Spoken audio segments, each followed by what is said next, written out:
Hello guys, आज मैं rent a girlfriend के चैप्टर 389 को एक्सप्लेन करने वाला हूँ। लास्ट चैप्टर के एंड में याईमोरी कासुया से मिलने उसके घर गई थी। वहाँ उसे टैक्सी में किस करने वाली बात का पता चला और उसने कासुया को समझाया वो हारा नहीं है, वो जीत गया है। मिजुहारा ने अपना डिसीजन ले लिया है, इसीलिए उसने किस किया होगा। हालांकि कासुया को डाउट था कि एक रात में कोई कैसे बदल सकता है, और फिर दोनों ने ड्रिंक भी की थी। अब याईमोरी कासुया के साथ डेट वाली रात का एक्ट करती है। जब कासुया मिजुहारा को अपनी बैग पे कैरी करके ले जा रहा था, जिससे वो पूरे सिचुएशन को अच्छे से समझ सके। एक्ट के बाद वो कॉन्फिडेंस से कहती है ये कासुया की जीत है। वो कहती है ये सब रिजेक्ट करने के इंसिडेंट के बाद हुआ था ना। वो उसे उस मोमेंट की भी एक्टिंग करने के लिए पूछती है। कासुया कहता है उसको इंसिडेंट कहना बंद करो, वो एम्बैरेसिंग है। याईमोरी कहती है बेसिकली रीजन कुछ भी हो, उसने तुम्हें रिजेक्ट किया, वो सब कुछ वहाँ खत्म कर सकती थी, पर फिर भी लास्ट मोमेंट पे उसने किस किया, जबकि इससे पहले वो बहुत सावधानी बरतती थी और तुमसे दूर रहने को कह रही थी। उसके फेस और टोन को जज करके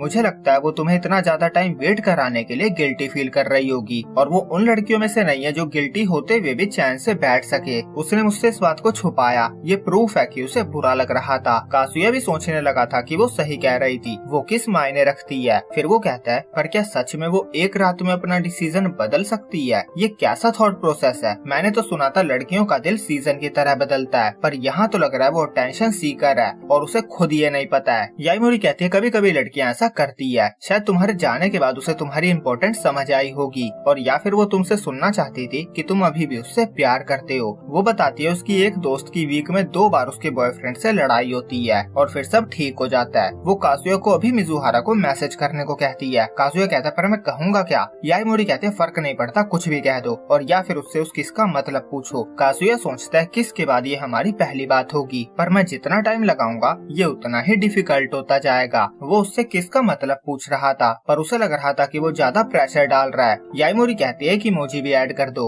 वो कहती है वैसे भी खाना बनाते हुए वो वेट कर रही थी। कासुया कहता है मेरा वेट? याईमोरी कहती है वो किसका आंसर देने की तैयारी कर रही थी, मुझे तो ऐसा ही लगता है। वो कहती है ये कासुया के लिए अच्छा मौका है। कासुया मैसेज लिखता है अचानक से मैसेज करने के लिए सॉरी, मैं तुमसे टैक्सी वाले इंसिडेंट की बात करना चाहता हूँ, क्या तुम्हारे पास टाइम है? पर वो मैसेज सेंड नहीं करता। वो कहता है 10 बज चुके हैं, 10:30 बजे उसके सोने का टाइम होता है, मैं उसे परेशान नहीं करना चाहता। याईमोरी कासुया से तंग आ चुकी थी। फिर वो कहती है तुम सही हो, ये सीरियस कन्वर्सेशन होगी, अगर तुम मिलकर या फोन पे बात करने का सोच रहे हो तो तुम्हें अपने वर्ड्स पे भी ध्यान देना होगा। कासुया कहता है उसने खुद मुझे मैसेज क्यों नहीं किया? अगर उसने डिसीजन ले लिया है तो उसे एक मैसेज तो करना चाहिए था। इससे मुझे लग रहा है कहीं उसने फिर दोबारा अपना डिसीजन बदल ना लिया हो। वो कहता है वो डायरेक्ट भी तो बोल सकते थे कि उसे मुझसे प्यार है, किस करके इसे और डिफिकल्ट बनाने की क्या जरूरत थी? मुझे पता है टैक्सी चलने वाली थी, पर वो बोल भी तो सकती थी। याईमोरी कहती है वो जरूर बहुत ज्यादा सोचने के बाद डिसाइड कर पाई होगी। अगर तुम इसे दूसरे नजरिए से देखो तो वो और टाइम चाहती थी, क्योंकि ये बहुत इम्पोर्टेंट है। कासुया कहता है मैं समझ सकता हूँ। याईमोरी कहती है मैं